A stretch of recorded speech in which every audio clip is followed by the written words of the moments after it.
مرحبا بكم في هذه اللقاء المبارك. برنامجنا اليوم هو الطريق النجاح. أقدم لكم نقاشا مع ضيفي الأستاذ مختار محمود إن شاء الله تعالى. أتمنى أن تستمعوا حتى النهاية، وأتمنى أيضا السعادة والتوفيق والسداد. الأستاذ فليتفضل مشكورا ومأجورا.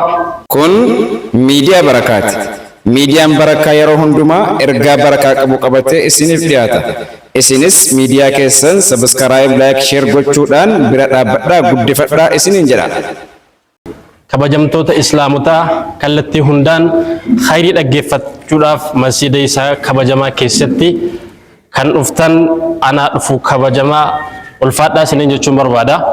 Itti aansuudhaan yeroo gabaabaa keessatti daandii milkaa'inaa waan jedhamurraa bifa gaaffii deebiitiin bifa namatti toluun keessummaa keenya kabajamaa jaalatamaa Ustaaz Mukhtaar Mahmuudiin yeroo muraasa keessatti turtii kan taasifnu ta'a. Hanga xumuraatti nu waliin akka hordoftan kabajaan isin gaafadha. Akkuma beekamu ustaadni keenya maqaan isaanii Ustaaz Mukhtaar Mahmuud jedhama. Hojiin isaanii hojii gurguddaa qabatanii hojjetanii kan turanidha. Keessattuu yeroo jalqabaatiif digirii lammaffaa al tokkotti ikoonomiksii fi akkaawuntiingiidhaan digirii lammaffaa kan eebbifamanii fudhatanidha. Sadarkaa maastarsii isaanii gaafa kan dhufnu maastarsii isaanii kan hojjetan intarnaashinaal akkaawuntiingii fi akkasuma faayinaansiidhaan irratti hojjechuudhaan maastarsii isaanii fudhatanii kan turanidha. Kana qofa miti. Kolleejjii Rift Valley fi akkasuma Daandii Boorootti waggaa 7 oliif barsiisummaarra kan turan sadarkaa kanaa qabu. Kana qofa miti. Barnoota diinal Islaam Maahada Abbaa Jifaar turtii waggaa 2 booda dippiloomaadhaan eebbifamuudhaan sadarkaa da'waa eegalanitti fufanii kan jiranii. Kana qofa miti. Yeroo ammaa keessatti immoo hojiin isaan gurguddaan akka kibba biyyattiitti hojjetaa turan baankii hijiraa irratti supervisor ta'uudhaan hojii gurguddaa qabatanii jiranii. Ustaaz baga nagaan dhuftanii. Assalaamu alaykum warahmatullah. Egaa waamicha keenya kabajanii asitti argamuu keessaniif hedduu isin galateeffanna. Sagantaan marii keenya akkuma beekamu mata dureen isaa daandii milkaa'inaatti kan jedhu. Daandii milkaa'inaa kan jedhamu akkuma beekamu tarii hawaasni keenya garaagaratu jira. Inni kaan daldalaadha, inni kaan immoo qonnaan bulaadha, inni kaan barsiisaadha. Kanuma wal qabsiisuudhaan tarii hiikamarraa kaana mee milkaa'inuma jechuun hawaasa keenya biratti akka ilaalcha hawaasa keenya biratti hiikama sarraa kaana milkaa'inuma jechuun hawaasni keenya akkamitti ilaala mee kanarraa osoo kaane gaarii natti fakkaata. بسم الله الحمد لله والصلاة والسلام على رسول الله صلى الله عليه وسلم.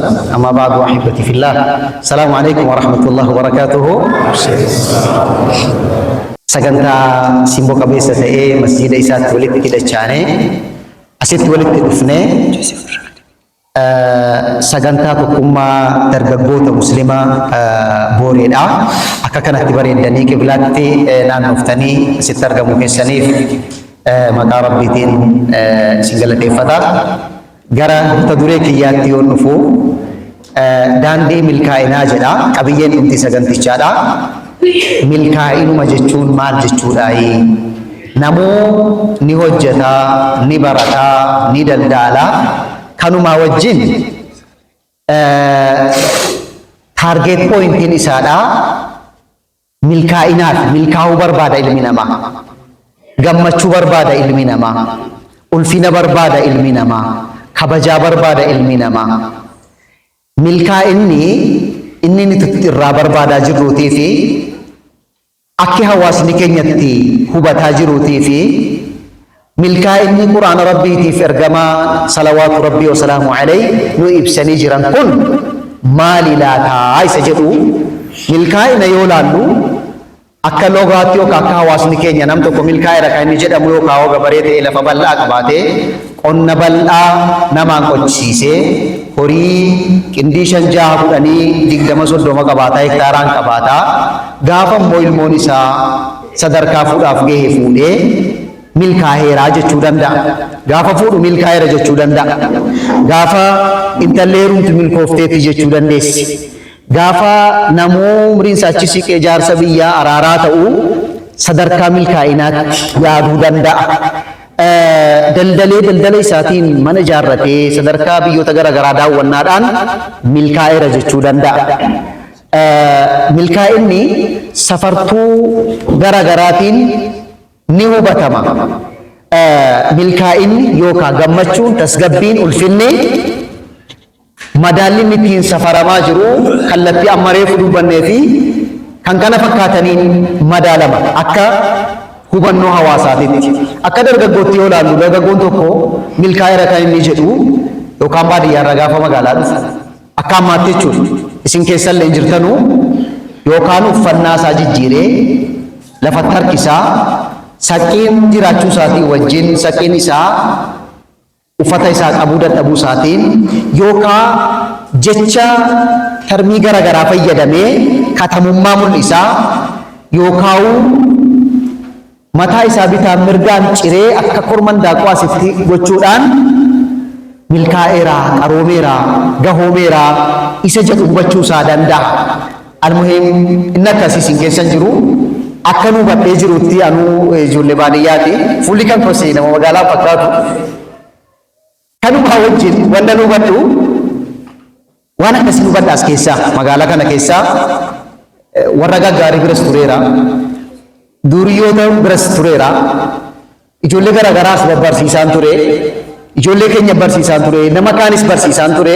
Akka nu hubadhutti milkaa'ina jechuun waa wayiitiin adda bahanii akkuma khaaliftuu oraf jedhamu sana arabni jedhu sana adda bahittiin beekamtaa jedhu sanaan deemeetuma karaa maqee diddaa'eetuma beekamtii barbaadaa milkaa'inni isatti fakkaata.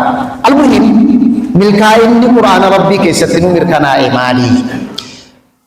Eshi galatooma ustaada keenya yaada bal'aa nu kaastanii jirtanii mee namni tokko barumsa akaadaamiitiin yookiin immoo barumsa ilmiitiin akkasuma diinagdeedhaan namni tokko kaayyoo isaa akkamitti milkaneessuu danda'a yookiin gara milkaa'inaatti akkamitti dhufuu danda'a wal qabsiiftanii osoo nu kaaftanii.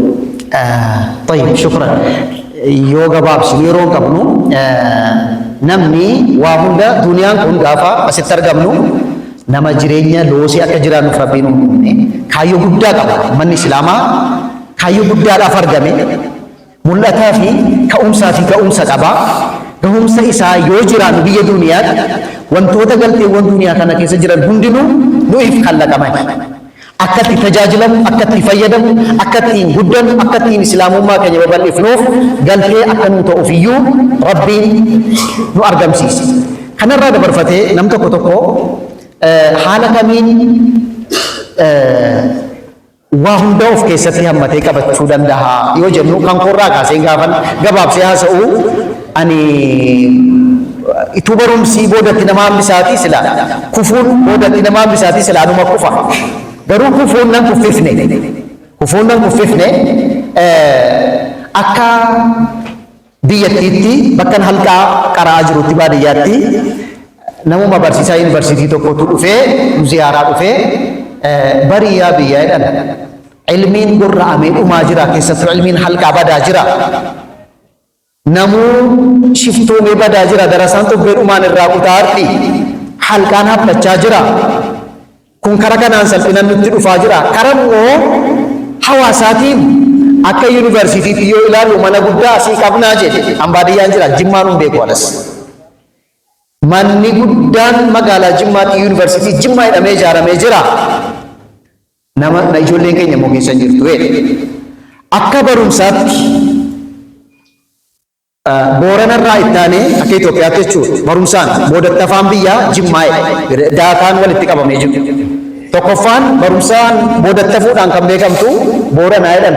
Isatti aanee Jimmaa jedhamee galmeedhumaan wannoo saayintifikaalii riisarchiin hojjetamee boodatti hafnee jirraa isee kanaan wal qabsiisee yoo kaasuu ana keessa darsii wayii irraa luqqifadheen barumsattii kanaatu wayii afaan diinaa wallaaluun hin ta'edhen galgalaanan eegalee takkaa guyyaa baradheesii badaa beeku itumaan baratu galgalaan University seenee jechuudha. Guyyaa halkan baradhaa quraanan karaa isaa as galee maahada bahee ituun jedhu bifa kanaan digrii lama walitti aansee akaadamikaalii akkaawuntingii fi ikoonomiksii wal faana eebbifame. Kanumaa wajjin quraana qaraa warraanan daangeessine quraana qaraa hamma ta'e amma rabbiin namaa fahamsiisee fahamaa qaraa isaa bifa kanaan labbaa kana keessatti duniyaa kana keessatti jiruu rabbiin nurraa barbaadu jiruu noormaalii rabbiin nurraa barbaadu. Fakkeenyaaf jireenya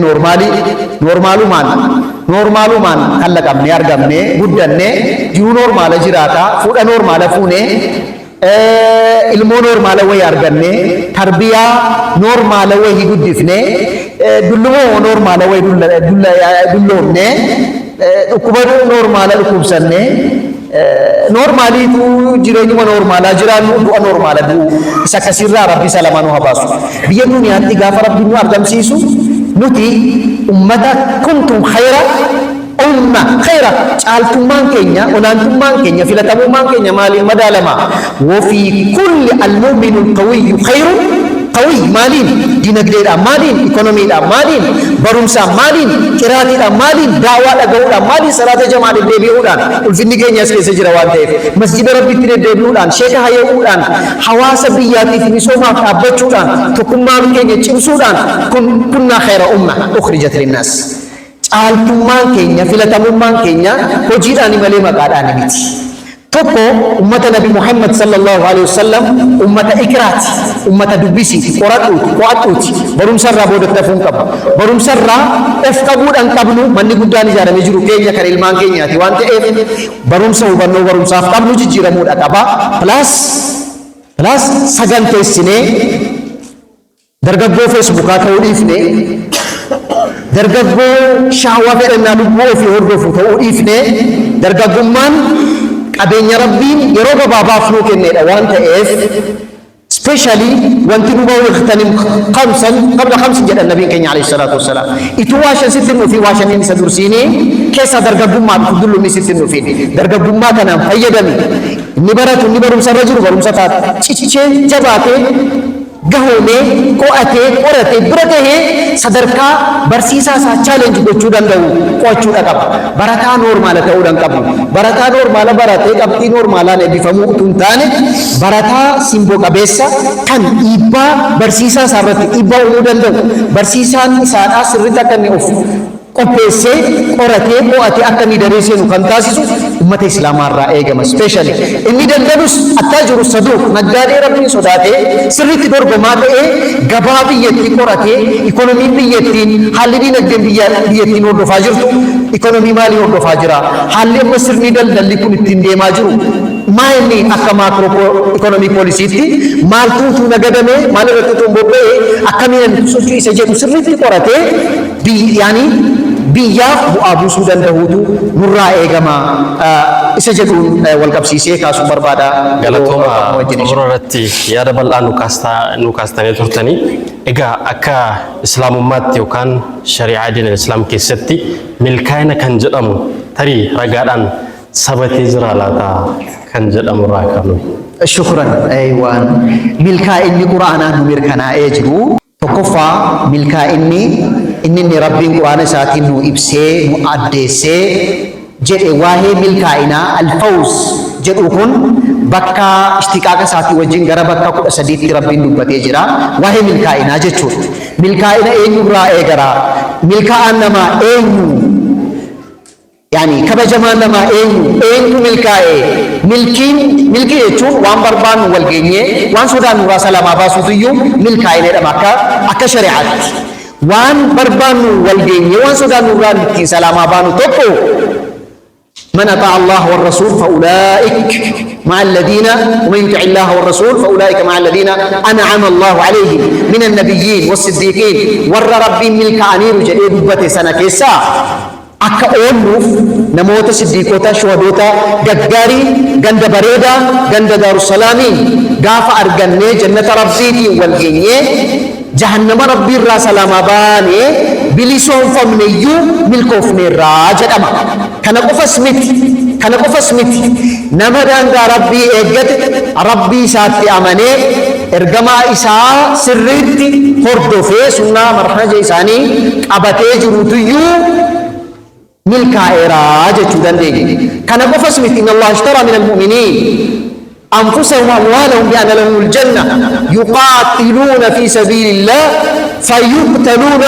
فيقتلون ويقتلون وعدا عليه حقا في التوراة والإنجيل والقرآن فمن أوفى بعهده من الله فاستبشروا ببيعكم الذي بايعتم به وذلك هو الفوز العظيم جل ربي سبحانه وتعالى. رب الرابطة مؤمن توتا مال لبو إسان الرابطة قبل إسان الرابطة وان قبل الرابطة مالين بتار ربي لا مال الرابطة لبو مؤمن توتا هوري إساني قبل إساني يرو إسان الرابطة بود الرتو كان قرآن ربي تنمر كنا إيجو ورّا ربي الرتك أبساني شهيدتاني ورقمني كان الرادة برفتني ورّا أنني ربي تنا ربي جل أولنتو وذلك هو الفوز العظيم.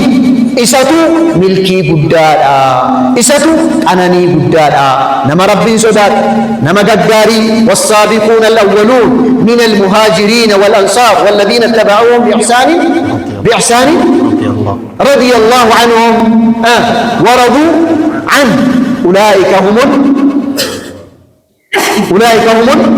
الفائزون هم المفلحون أي هم الفائزون.